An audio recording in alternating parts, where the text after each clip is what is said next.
We've spoken a lot in the past few sessions about business plans, and one of the favourite tools that we use for a business plan is a one-page plan. So we've spoken about how we want business plans to be a living, breathing document. This should be a document that you create once and then you review regularly during each quarter, during your 90 days. And then you update it each 90 days. You have a look at where things are.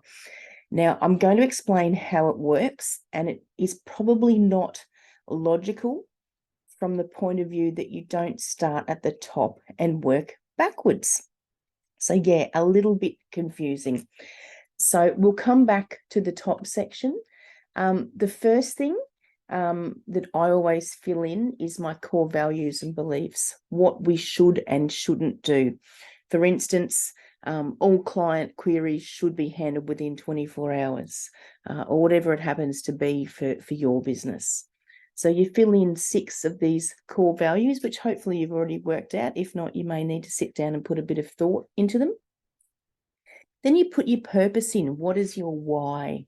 So here at HBA, our why is to help our clients define and achieve their personal and lifestyle goals. End of story. We are here to help people work out where they want to go and how they're going to get there. Then we go down and we put our core competencies, what we're really good at. Then we look at where we would like to go, what profit we would like per owner or per partner or whatever it is. You change the X to whatever it is. And what your BHAG is. Now, the BHAG should be 10 years from today. This is an old template that I've got that we used in 2017. So your BHAG is your big, hairy, audacious goal, where you want to be in 10 years. Then we work through our strengths, our weaknesses, our opportunities, and our threats. As we've mentioned previously, strengths and weaknesses are internal, and opportunities and threats are external. So once you've kind of worked out who you are, what you're good at, where you want to be, and you've looked at those strengths and weaknesses, we scroll back up the top and we start looking at our targets and we go, okay, where do we want to be in 3 years? We fill in the details. We put in the future date. We put in the revenue. We put in our gross profit and our profit BOS, which is before owner salaries. This thing here, the sandbox, is where we want to play. So think back to your childhood when you used to play in the sandbox or the sand pit. Who did you want to play in your sand pit and what did you want to do? So you're just filling that in about your business because you're looking at where you want to be. So it might be like for us that we want to focus on business clients and we want to transition our client base or whatever it happens to be. So you put your targets in as to where you want to be in 3 years.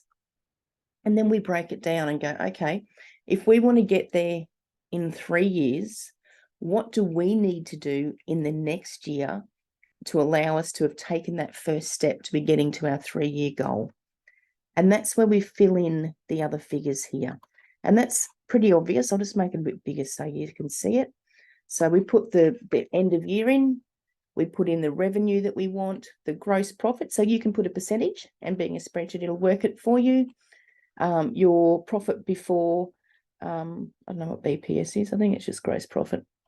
Anyway, total full-time equivalent team, the average hour of all hourly rate of all your full-time equivalent team. So if you've got 15 staff and you want an average of $200 an hour for them, to whatever it is that you need to do to get your revenue.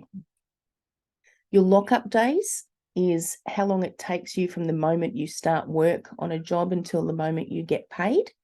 And the quicker you can get those lockup days, the better your cash flow is for your business. The number of clients you want to have, the average project value, and the number of projects per client. Now, if you fill in these green sections, it will actually work it out for you. So if I put in 30, we've got 10 full-time team, 20 lockup days, number of clients.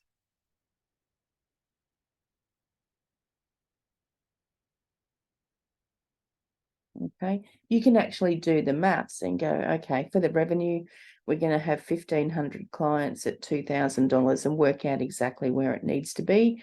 We can do the maths and give you the average revenue per client. We actually have a version of this that does actually do the calculations for you. It's not in this version. So you go through and you fill out your yearly goals to work out where you want to be. We want to look at it and go what the average revenue per client goal is and equivalent what our revenue for full-time employee is.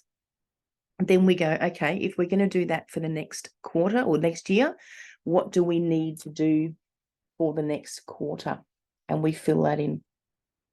Okay. And going with that, we have some actions that are here. So the things that we need to do to live our values, our purpose, and our big, hairy, audacious goal.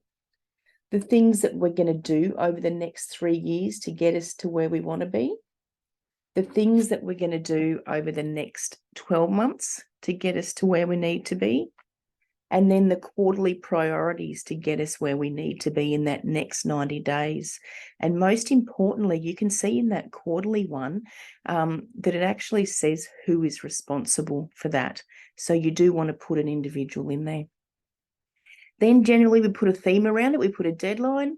We put in what our measurable target is, and then we call it something. So years ago, we had one that was liftoff, and basically it was teamed around a rocket, and it was to do with boosting sales or something. We've had them where we've had team challenges where if we get, and you can see that there's a celebration down the bottom and what a reward is. So we took the team to Outback Spectacular because we met the criteria that was there. So it's whatever suits you in your business. You've also got to put down for the quarter what the actual owners of the business are promising to do and what goal it's going to achieve. You can take these quarterly priorities and break them down more in this section here. So once we've done that, then what we need to do is to look at our relationship drivers. So what are the KPIs that we're going to measure on a daily, weekly, or monthly basis that have to do with our relationships and our people? So we will need to have a look at some KPIs that relate to our team members, some that relate to our customers or clients, and some that relate to our shareholders. And then we look at our processes, the same thing, that we're looking at drivers in the different sections of our business, our product, our marketing, our sales, our fulfillment or delivery, and then our support. So it does take a little while to fill in. It's mainly these ones here in the middle that get changed on a quarterly basis. And the only other thing that we can put in down the bottom is some brand promises to do with our balance sheet and our brand promises to do with our KPIs, and then some critical numbers for our people, for our balance sheet and our profit and loss. So nothing too difficult. It's just a matter of working through it section by section. If you want more information on it, have a look at the Rockefeller Habits website because he explains it a lot better than I will. But it is something that we use in our business year in, year out. It's one of those things that once you've kind of filled in the most of it, it's good to check on a quarterly basis that you're still on the right track and your goals haven't changed. But as I said, it's really these targets in the middle and then what the initiatives and the rocks are that come out of that and who's going to do it that matters the most for your business. So that's a one-page plan in a nutshell. If you do want some help with us to go through it, let me know. We're more than happy to help.